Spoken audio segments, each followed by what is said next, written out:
সুপ্রিয় শিক্ষার্থীবৃন্দ, সবাইকে আমার ঘরে আমার স্কুলের আজকের ক্লাসে স্বাগত জানাচ্ছি। আমি জিশান ইসলাম। আজকে আমরা নবম দশম শ্রেণীর উচ্চতর গণিতের চতুর্থ অধ্যায় জ্যামিতিক অঙ্কন নামক অধ্যায়টি শুরু করতে যাচ্ছি। তো আজকের ক্লাসে আমরা কি শিখব? আজকের ক্লাসে আমরা ত্রিভুজ সংক্রান্ত দুটি সম্পাদ্য শিখব, সম্পাদ্য 1 ও সম্পাদ্য 2। তো এবার মূল আলোচনায় চলে যাই আমরা। জ্যামিতিক অঙ্কন মানে কি? কম্পাস ও রুলার ব্যবহার করে নির্দিষ্ট শর্ত অনুযায়ী যে চিত্র অঙ্কন করা হয় তাই জ্যামিতিক অঙ্কন। উপপাদ্যের বেলায় জ্যামিতিক চিত্রটি যথাযথ হওয়া কিন্তু খুব জরুরি নয়, কিন্তু সম্পাদ্যের বেলায় জ্যামিতিক চিত্রটি যথাযথ হওয়া খুবই জরুরি। তো এই জ্যামিতিক অঙ্কন এই অধ্যায়টির শেষে শিক্ষার্থীরা প্রদত্ত তথ্য উপাত্ত থেকে কিভাবে ত্রিভুজ ও বৃত্ত আঁকতে হবে সেটি পারবে আশা করি, এবং সে আঁকাটা যথাযথ হয়েছে কিনা তাও পরীক্ষা করে নিতে পারবে। তো ত্রিভুজ সংক্রান্ত প্রথম যে সম্পাদ্যটি আমরা শিখব সেটি হচ্ছে সম্পাদ্য 1। সম্পাদ্য 1 আমাদেরকে বলছে ত্রিভুজের ভূমি সংলগ্ন একটি কোণ এবং ত্রিভুজটির উচ্চতা দেওয়া আছে। আমাদেরকে কি করতে হবে? ত্রিভুজটি আঁকতে হবে। তাহলে এইটি কিভাবে আমরা করব? মনে করি কোনো ত্রিভুজের ভূমি এ, ত্রিভুজটির উচ্চতা h এবং ভূমি সংলগ্ন কোণ x দেওয়া আছে। আমরা এই তিনটি টার্ম থেকে ত্রিভুজটি আঁকার চেষ্টা করব। এবার চলে যাই আমরা অঙ্কনের বিবরণে। আমরা দেখব যে কিভাবে ধাপে ধাপে সম্পাদ্যটি আমরা এই যে ত্রিভুজটি আমরা আঁকতে পারবো। তো প্রথম ধাপে আমরা কি করব? যে কোনো একটা রশ্মি নিব, আমরা মনে করলাম বিডি। তারপর কি করব? এই বিডি থেকে ওই যে আমাদের ত্রিভুজের ভূমি ছিল এ, দেওয়া ছিল ভূমি এ, সেই ভূমি এর সমান করে আমরা কি করব? বিসি একটা অংশ কেটে নিব। তাহলে আমরা কি করব? বিডি থেকে বিসি, যেটা কিনা হচ্ছে ভূমি এর সমান, সেই অংশটি কেটে নিব। তো এটা হচ্ছে আমরা প্রথম ধাপে কি করব। তারপর দ্বিতীয় ধাপে আমরা কি করব?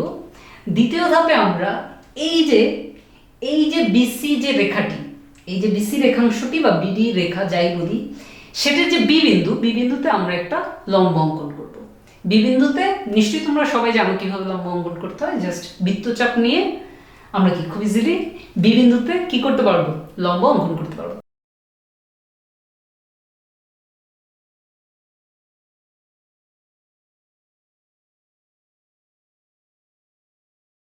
মনে করলাম আমরা বি বিন্দুতে বিপি লম্ব অঙ্কন করলাম। এরপর আমাদের কাজ কি? আমাদের একটু মাথায় রাখতে হবে আমাদের ত্রিভুজের কিন্তু উচ্চতাটাও দেওয়া আছে, তাই না? ত্রিভুজের ভূমি তো অলরেডি আমরা নিয়ে নিচ্ছি, বাট ত্রিভুজের যে উচ্চতাটা দেওয়া আছে সেটা কত দেওয়া আছে? সেটা দেওয়া আছে h। তবে এই যে লম্বটা রাখলাম, এই লম্বটা থেকে যদি আমি h এর সমান করে এই বিপি রেখা থেকে আমি যদি বিএম অংশটা কেটে নিই, আমি যদি বিপি থেকে বিএম সমান h অংশটা কেটে নিই, তাহলে কিন্তু আমার ত্রিভুজের উচ্চতাটাও বসিয়ে ফেললাম। এবার আমার ত্রিভুজটা আঁকতে হবে যাতে ত্রিভুজটির উচ্চতা, ভূমি এবং ভূমি সংলগ্ন কোণ সবগুলো টার্মই ফুলফিল করে। এরপর পরের ধাপে আমরা কি করব? পরের ধাপে আমরা এই যে বিএম অংশটা কেটে নিলাম, এই যে বিপি রেখা, এই এম বিন্দুতে, এটার যে এম বিন্দুতে আমরা কি করব? এই যে বিসি, নিচে যে বিসি রেখাটা আছে না, এই বিসি রেখাটার সমান্তরাল করে আরেকটা রেখা আঁকবো, যেটা হচ্ছে এমএন। তারপর এই এমএন রেখাটি আমরা পেলাম, যেটা কিনা বিসির সমান্তরাল। তারপর পরের ধাপ 4-এ আমরা কি করব? বিসি রেখার বি বিন্দুতে ওই যে আমাদের ভূমি সংলগ্ন কোণ দেওয়া আছে, ভূমিটা তো আমরা আগেই বসায় ফেললাম, ওই যে বিডি রেখা থেকে বিসি অংশটা কেটে নিয়েছি ভূমি। এরপর সেই ভূমি সংলগ্ন যে কোণটা দেওয়া আছে, কোণ এক্স, সেটা সমান করে আমরা কি যদি বি বিন্দুতে সেই কোণটা বসাতে পারি, তাহলে কিন্তু আমাদের হয়ে যাচ্ছে, কারণ ভূমি সংলগ্ন কোণও হয়ে যাচ্ছে। তাহলে আমরা কি করব? যে এই যে বিডি রেখার বি বিন্দুতে প্রদত্ত কোণ, যেটা হচ্ছে ভূমি সংলগ্ন কোণ এক্স, সেটির সমান করে আমরা কি করব? আমরা একটা কোণ আঁকবো সিবিই। তাহলে এই সিবিই কোণটা যদি আঁকি, এবার আমরা একটু দেখি সিবিই কোণের এই যে বি রেখাটা, এটা করতেছে কি? ওই যে একটু যে সমান্তরাল রেখাটা আমরা আঁকছিলাম এমএন, সেই এমএন রেখাটাকে কি বিন্দুতে ছেদ করতেছে? এ বিন্দুতে ছেদ করতেছে। তাহলে এটা যদি এ বিন্দুতে ছেদ করে, তার পরের ধাপে আমরা যদি জাস্ট ফাইনালি কি করি? এ আর সিটা যোগ করে দেই, তাহলেই কিন্তু আমরা এবিসি আমাদের উদ্দিষ্ট ত্রিভুজটি পেয়ে যাচ্ছি। এবার তোমাদের মনে প্রশ্ন আসতে পারে, আমরা যে ত্রিভুজটি আঁকলাম, ত্রিভুজটি আঁকাটা ঠিক হলো কিনা? তো এবার একটু চেক করে দেখা যাক যে আসলে ত্রিভুজটি আমরা যেটা আঁকলাম আমাদের এবিসি ত্রিভুজ সেটাই আমাদের উদ্দিষ্ট ত্রিভুজ কিনা। তো অলরেডি আমরা যেভাবে ত্রিভুজটা অঙ্কন করেছি, আমরা সেখানে আমাদের যে ত্রিভুজের বিসি যেটা হচ্ছে ভূমির সমান করেই কাটা, তো এটা নিয়ে আর কোনো সন্দেহের অবকাশ নেই যে এটা হচ্ছে ভূমিটাকে আমরা এখানে বসিয়েছি, এবং এই বিসি এর বি বিন্দুতেই ভূমির সাথেই কিন্তু ভূমি সংলগ্ন কোণ যেটা হচ্ছে কিনা ভূমি সংলগ্ন কোণ যেটা হচ্ছে কিনা এবিসি। তো তবে ভূমি সংলগ্ন কোণ, এরপর দেখা যাক এবিসি ত্রিভুজের উচ্চতাটা এইচ কিনা। যেহেতু এমএন যে রেখাটা সেটা হচ্ছে বিসি রেখার সমান্তরাল, কারণ আমরা তো আঁকছি এমএনটাকে বিসির সমান্তরাল করে, তাহলে আমরা বলতে পারি যে ত্রিভুজ এবিসির উচ্চতাটাও কি হবে, যেহেতু দুটো সমান্তরাল রেখার মাঝখানে আছে ত্রিভুজটা, তাহলে আমি বলতে পারি যে ত্রিভুজের উচ্চতাটা কি হবে, ত্রিভুজের উচ্চতাটা এইচ এর সমান। তাহলে আমি বলতে পারি যেহেতু ভূমি সংলগ্ন কোণ এবং সাথে সাথে উচ্চতাটাও আমরা দেখতে পাচ্ছি এইচ, তাহলে আমরা বলতে পারি যে এবিসি হচ্ছে উদ্দিষ্ট ত্রিভুজ। এবার সম্পাদ্যটিকে একটু বিশ্লেষণ করা যায়। যেহেতু ভূমি এবং ভূমি সংলগ্ন কোণ দেওয়া ছিল আমাদের, তো আমরা কি করব, যে কোনো একটা রেখা থেকে ভূমির সমান করে একটা অংশ কাটবো এবং তারপর ওই রেখার এক প্রান্ত বিন্দুতে ভূমি সংলগ্ন কোণটি বসিয়ে দেব। তারপর ভূমির সঙ্গে নির্দিষ্ট করে আমরা তো নতুন যে অঙ্কিত রেখাটি আমরা পাচ্ছি সেটার উপর আমাদের কাজ হবে এমন একটা বিন্দু নির্ণয় করা যাতে ভূমি থেকে ওই বিন্দুর উচ্চতাটা আমাদের যে উচ্চতা দেওয়া আছে, আমাদের ত্রিভুজের উচ্চতা দেওয়া আছে তার সমান হয়, তাহলেই আমরা ত্রিভুজটি পেয়ে যাব। এবার আমরা চলে যাব সম্পাদ্য 2। সম্পাদ্য 2 আমাদেরকে কি বলছে, যে কোনো ত্রিভুজের ভূমি, শিরোকোণ এবং অপর দুই বাহুর সমষ্টি দেওয়া আছে, আমাদেরকে কি করতে হবে, ত্রিভুজটি অঙ্কন করতে হবে। তো মনে করলাম এই ত্রিভুজটিতে যে ভূমিটা হচ্ছে এ আর অপর যে দুই বাহুর সমষ্টি সেটা হচ্ছে এস, এবং যে শিরোকোণটি সেই শিরোকোণটি হচ্ছে এক্স। এখন শিরোকোণের সাথে হয়তো এই শব্দটি শুনে আবার কারো মাথায় প্রশ্ন আসতে পারে যে শিরোকোণ মানে কি। সবসময় মাথায় রাখবা শিরোকোণ হচ্ছে ভূমির বিপরীতের যে কোণটা। যদিও তোমরা সবসময় নিচের যে বাহুটি, কোন ত্রিভুজের নিচের দিকের বাহুটিকেই ধরে নাও যে এটাই ভূমি, হ্যাঁ ওটাকে যদি আমরা ভূমি হিসেবে ডিফাইন করি তাহলে ওটা ভূমি, তখন শিরোকোণ মানে কি উপরের যে কোণটা কোণ এক্স। কিন্তু আমরা যদি ভূমি বলি ত্রিভুজের অন্য কোনো বাহুকে, তাই না, যদি এমন কোন ত্রিভুজের এই পাশের বাহুটাকে আমরা ভূমি বলি, তখন তাহলে ওই বাহুটা যদি ভূমি হয় সেই ক্ষেত্রে শিরোকোণটা কি হবে, সেক্ষেত্রে শিরোকোণটা হবে কিন্তু ওই বাহু বিপরীতে এই দিকের কোণটা। তাহলে আমার দেখতে হবে কি শিরোকোণ হচ্ছে ভূমির বিপরীতের কোণটা। এবং ভূমি যে সবসময় নিচের দিকেরটাই হবে তা কিন্তু না, ভূমি কিন্তু আমি যে কোনোটাকে চাইলে ভূমি হিসেবে ডিফাইন করতে পারি আমার ত্রিভুজের, আর শিরোকোণ হচ্ছে তার বিপরীতের যে কোণটা সেটা। তো এবার আমরা দেখি যে এটা কিভাবে আমরা আঁকবো। তো অঙ্কনের বিবরণে চলে যাই। তো ত্রিভুজটি আঁকার জন্য আমরা কি করব, প্রথম ধাপে আমরা যে কোনো একটা রেখা ডি থেকে ওই যে ত্রিভুজের দুই বাহুর সমষ্টি এস দেওয়া ছিল সেটার সমান করে একটা অংশ কেটে নিব যেটি হচ্ছে ডিবি। তাহলে আমরা ডি থেকে ডিবি, যেটি কিনা এস এর সমান, সমষ্টির সমান, দুই বাহুর সমষ্টির সমান, সেই অংশটি কেটে নিব। তারপর দ্বিতীয় ধাপে আমরা কি করব, দ্বিতীয় ধাপে এই যে ডিবি রেখার ডি বিন্দুতে আমাদের যে শিরোকোণ দেওয়া ছিল শিরোকোণ এক্স, সেই কোণটিকে আমরা কি করব, অর্ধেক করব। মাথায় রাখবা যে সেই শিরোকোণটিকে কিন্তু আমি সরাসরি বসাচ্ছি না, সেই শিরোকোণটিকে আমি কি করছি, অর্ধেক করে বসাচ্ছি।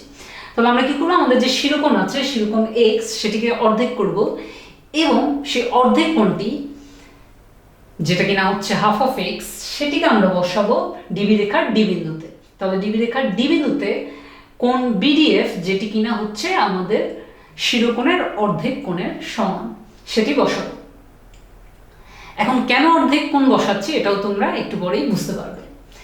তারপর পরের ধাপে আমরা কি করব, পরের ধাপে আমরা এই যে ডিবি রেখার যে বি বিন্দুটা, এই বি বিন্দুতে ভূমি যে ছিল এ, আমাদের ভূমি ছিল এ, সেই ভূমি এর সমান ব্যাসার্ধ নিয়ে আমরা কি করব, একটা বৃত্তচাপ আঁকবো। তাহলে এই যে বৃত্তচাপটা আমরা আঁকবো, এই বৃত্তচাপটা আমরা দেখতে পাচ্ছি কি এই বৃত্তচাপটি ডিএফ রেখাকে দুটো বিন্দুতে ছেদ করে। ধরে নিলাম বিন্দু দুটির একটি হচ্ছে সি আর একটি হচ্ছে সি প্রাইম। তাহলে এর পরের কাজ কি হবে, আমাদের ওই যে বি বিন্দুটির সাথে আমরা সি বি আর সি যোগ করে দিব এবং বি আর সি প্রাইম যোগ করে দিব। তারপর চতুর্থ ধাপে এবং সর্বশেষ ধাপে আমরা কি করব, সর্বশেষ ধাপে আমরা জাস্ট সি আর সি প্রাইম বিন্দুতে ওই যে আমাদের বিডিএফ যে কোণটা যেটি কিনা শিরোকোণের অর্ধেক কোণের সমান, সেটির সমান করে ডিসিএ কোণ আঁকবো। এটা কোন বিন্দুতে, এটা হচ্ছে সি বিন্দু হয়ে যাবে, যে ডি সি এ কোণটি আঁকবো। সেই মতে আমরা সি প্রাইম বিন্দুতে কি করব, সি প্রাইম বিন্দুতে আমরা আরো একটি কোণ আঁকবো, যেটিও হচ্ছে কিনা আমাদের ওই শিরোকোণের অর্ধেক কোণের সমান, তার মানে যেটিও হচ্ছে বিডিএফ এর সমান।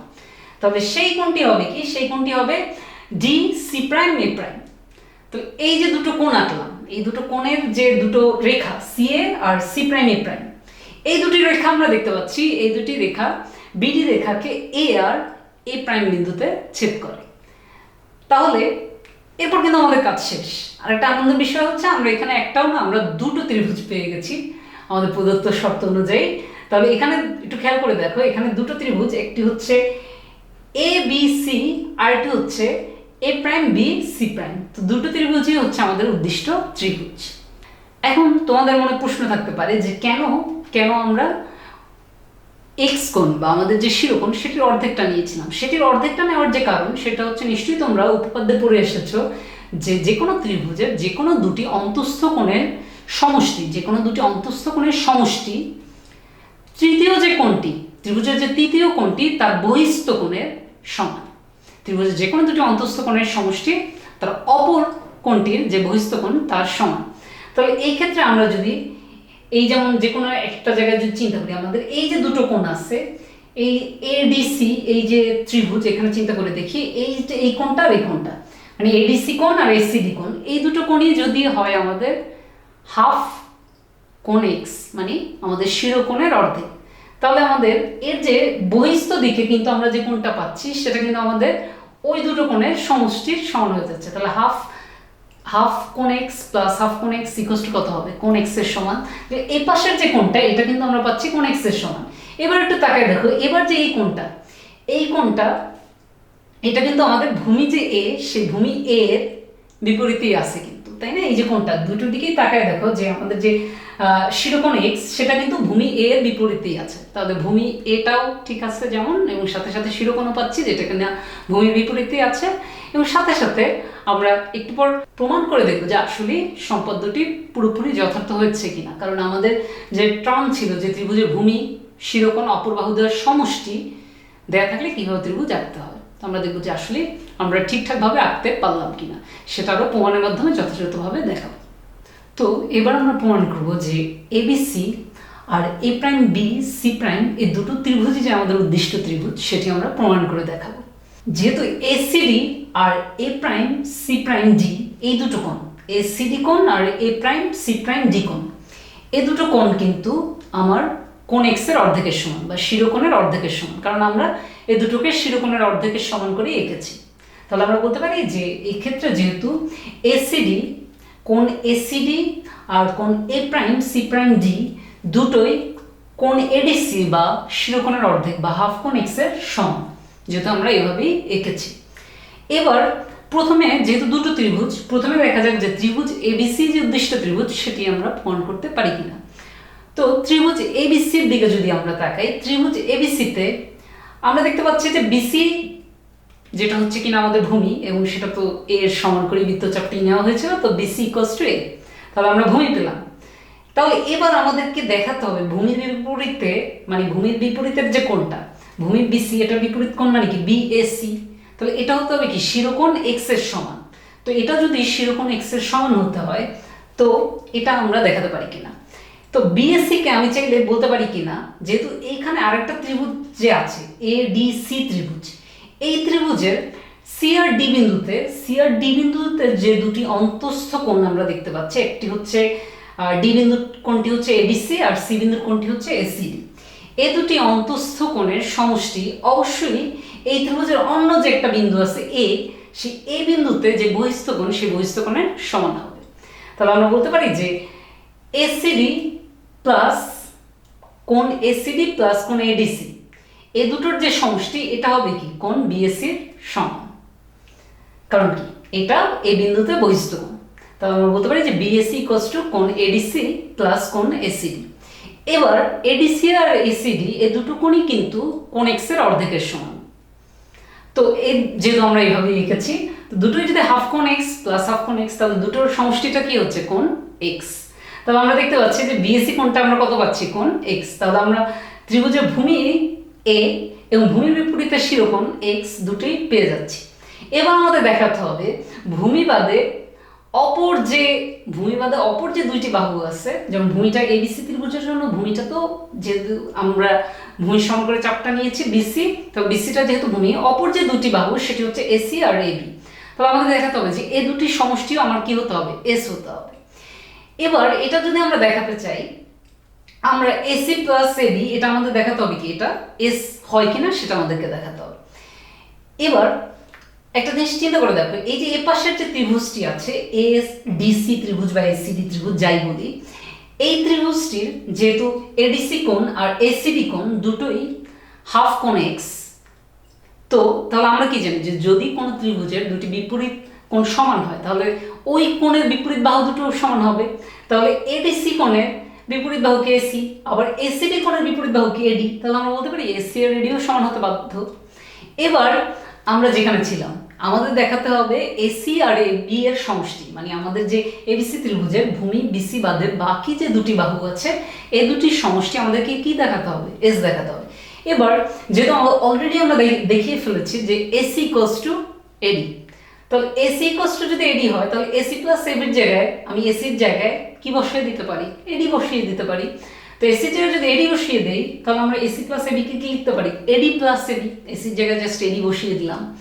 এবার দেখো এডি যোগ এবি তার মানে কি ডিবি, তো ডিবি মানে কি, ডিবি কিন্তু এস, কারণ ফার্স্ট স্টেপে আমাদের যে প্রথম ধাপ সেখানে আমরা কি করেছিলাম ডি রেখা থেকে ডিবি এস এর সমান করে বা ওই যে দুই বাহুর সমষ্টি যেটা দেওয়া ছিল সেটা সমান করে চাপ নিয়ে নিয়েছিলাম, তাহলে ডিবি তো সমান এস।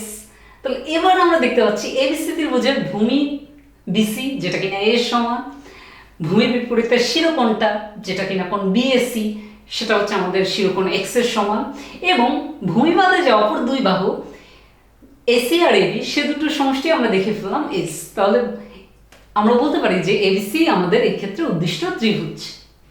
এবার আমরা পরের ত্রিভুজটা প্রমাণ করবো যে সেটি আমাদের উদ্দিষ্ট ত্রিভুজ। সে ত্রিভুজটা কোনটি, সেটা হচ্ছে এ প্রাইম বি সি প্রাইম। এ প্রাইম বি সি প্রাইম এই ত্রিভুজেও আমরা দেখতে পাচ্ছি এই ত্রিভুজে আমাদের যে ভূমিটি সেটি কিন্তু কোনটি, বিসি প্রাইম, যেটি কিনা এ এর সমান। তাহলে এটার যদি ভূমি হয় বিসি প্রাইম তাহলে কোণ B A prime C prime এটাকে শিরোকোণ এক্স এর সমান হতে হবে, যেহেতু এটা ভূমির বিপরীতে আছে এই ত্রিভুজের জন্য। তাহলে আমাদেরকে দেখাতে হবে যে আসলে কোণ B A prime C prime এই কোণটি আসলে কোণ এক্স এর সমান। এবার কোণ B A prime C prime এই কোণটিকে আমরা লিখতে পারি কিনা, এই কোণটিকে আমরা লিখতে পারি A prime D C prime plus A prime C prime D, এই দুটো কোণের সমষ্টি হিসেবে লিখতে পারি। কিভাবে, ওই যে একটু আগে বলে আসলাম যে ত্রিভুজের যে কোনো দুটি অন্তঃস্থ কোণের সমষ্টি ত্রিভুজের অপর যে বিন্দুটি আছে সেই অপর বিন্দুতে যে বহিস্থ কোণ সেই বহিস্থ কোণের সমান। তাহলে আমরা বলতে পারি যে এই ক্ষেত্রে এই এ প্রাইম বিন্দুতে এই বহিস্থ কোণটি কি হবে, এ পাশের যে এই ত্রিভুজটি সেটার যে দুটি অন্তঃস্থ কোণ আছে সেটির সমষ্টির সমান। তাহলে এবার এ প্রাইম ডি সি প্রাইম এটা কিসের সমান, এটা হচ্ছে শিরোকোণের অর্ধেক বা হাফ কোণ এক্স এর সমান। সেম ওয়েতে এ প্রাইম সি প্রাইম ডি এটাও হচ্ছে কি শিরোকোণের অর্ধেকের সমান বা হাফ কোণ এক্স এর সমান। তো এই দুটো যদি হাফ কোণ এক্স এর সমান হয়, যেহেতু আমরা এঁকেছি এভাবে, তাহলে এই দুটোর যে সমষ্টি সেটা কি হবে, কোণ এক্স। তাহলে আমরা এ প্রাইম বি সি প্রাইম ত্রিভুজে ভূমি যেটি সেটি পাচ্ছি বি সি প্রাইম, আর ভূমির বিপরীতে যে কোণটি শিরোকোণ সেটিও B A prime C prime, সেই কোণটি কত পাচ্ছি, সেই কোণটিও দেখছি আমরা এক্স। এবার আমাদের জাস্ট আরেকটা কাজ বাকি, ওই যে ভূমিবাদে বাকি যে দুটো বাহু আছে এই ত্রিভুজের জন্য সেটিকে, একটা হচ্ছে এ প্রাইম সি প্রাইম আর একটা কি এ প্রাইম বি, এই দুটোর সমষ্টি তাহলে কি হতে হবে, এস এর সমান। তো এবার আমাদেরকে দেখাতে হবে যে এ prime C prime plus A prime B এটার সমষ্টিটা এস দেখাতে হবে। দেখা যাক আমরা পারি কিনা। এই যে এ পাশের যে ত্রিভুজটি আছে A prime D C prime, এই ত্রিভুজে আমরা যেহেতু দেখছি যে এই ত্রিভুজে A prime D C prime এই কোণটি এবং A prime C prime D এ দুটো কোণ সমান। এ দুটো কোণ যদি সমান হয় তাহলে তাদের বিপরীত বাহুগুলোও সমান হবে। তাহলে এ প্রাইম ডি সি প্রাইমের বিপরীত বাহু কি, এ প্রাইম সি প্রাইম। আবার সেম ওয়েতে এ প্রাইম সি প্রাইম ডি এটার বিপরীত বাহু কোণটি, এ প্রাইম ডি। তাহলে আমরা বলতে পারি যে এই দুটো বাহু সমান হবে A prime C prime equals to কি হবে, এ প্রাইম ডি। তো এই দুটো যদি সমান হয়, আমরা যেখানে ছিলাম আমরা যেটা দেখাতে চাচ্ছিলাম সেটা হচ্ছে এ prime C prime plus A prime B, এটা ইকুয়ালস টু এস দেখাতে চেয়েছিলাম। তো এটা যদি আমরা এস দেখাতে চাই তাহলে আমাদের এ প্রাইম সি প্রাইমের জায়গায় আমরা কি লিখতে পারি, যেহেতু এ প্রাইম সি প্রাইম এ প্রাইম ডি এর সমান, তাহলে এটা জায়গায় এ প্রাইম ডি বসাই দিই। তাহলে এবার দেখতে পাচ্ছি এ prime D plus A prime B, এই দুটোর সমষ্টি কি হবে? দুটোর সমষ্টি হবে ডিবি। তো ডিবি কি, যেহেতু ফার্স্টে ডিবি অংশটা আমরা কি ওই যে ত্রিভুজের যে অপর দুই বাহু, সেই অপর দুই বাহু সমষ্টির সমান নিয়েছিলাম, তাহলে আমরা কি বলতে পারি যে ডিবি সমান এস। তাহলে ডিবি সমান এস, তাহলে এটা যদি হয় তাহলে আমরা দেখতে পাচ্ছি যে এ প্রাইম বি সি প্রাইম এই ত্রিভুজেও ভূমি এ এবং ভূমির বিপরীত যে কোণ শিরোকোণ সেটি কি কোণ এক্স, এবং ভূমি বাদে বাকি যে দুটো বাহু সে দুটোর সমষ্টি কত? এস। তাহলে আমরা বলতে পারি যে এ প্রাইম বি সি প্রাইম হচ্ছে আমাদের অপর উদ্দিষ্ট ত্রিভুজ। তো আজকের ক্লাসে আমরা শিখলাম যে কোনো ত্রিভুজের ভূমি সংলগ্ন কোণ এবং উচ্চতা দেওয়া থাকলে তা থেকে কীভাবে ত্রিভুজ আঁকতে হয়, এবং তারপর শিখলাম ত্রিভুজের ভূমি শিরোকোণ এবং অপর বাহুদ্বয়ের সমষ্টি দেওয়া থাকলে তা থেকে কীভাবে ত্রিভুজ আঁকতে হয়। তো এবার তোমাদের জন্য থাকছে কিছু বাড়ির কাজ। প্রথম যে বাড়ির কাজটি থাকছে সেটি হচ্ছে ত্রিভুজের ভূমি BC ইকুয়ালস টু 4.6 সেন্টিমিটার, কোণ B ইকুয়ালস টু 45 ডিগ্রি এবং AB plus CA equals to 8.2 centimetre দেওয়া আছে। ত্রিভুজটি আঁকতে হবে। পরের বাড়ির কাজটি সেটি হচ্ছে ত্রিভুজ ABC এর পরিসীমা 12 সেন্টিমিটার, কোণ B হচ্ছে 60 ডিগ্রি এবং কোণ C হচ্ছে 45 ডিগ্রি দেওয়া আছে, এবং আমাদেরকে কি করতে হবে? ত্রিভুজ ABCটি আঁকতে হবে। আশা করি পর্যাপ্ত অনুশীলনের মাধ্যমে তোমরা সবাই বাড়ির কাজটি করে ফেলতে পারবে। আর স্কুল খুললে অবশ্যই বাড়ির কাজটি তোমার শ্রেণী শিক্ষকের কাছে জমা দিবে। মনোযোগ দিয়ে ক্লাসটি দেখার জন্য সবাইকে অসংখ্য ধন্যবাদ। ক্লাসটি পুনরায় করতে চাইলে চোখ রাখো আমার ঘরে আমার স্কুলের ফেসবুক পেজ ও ইউটিউব চ্যানেলে।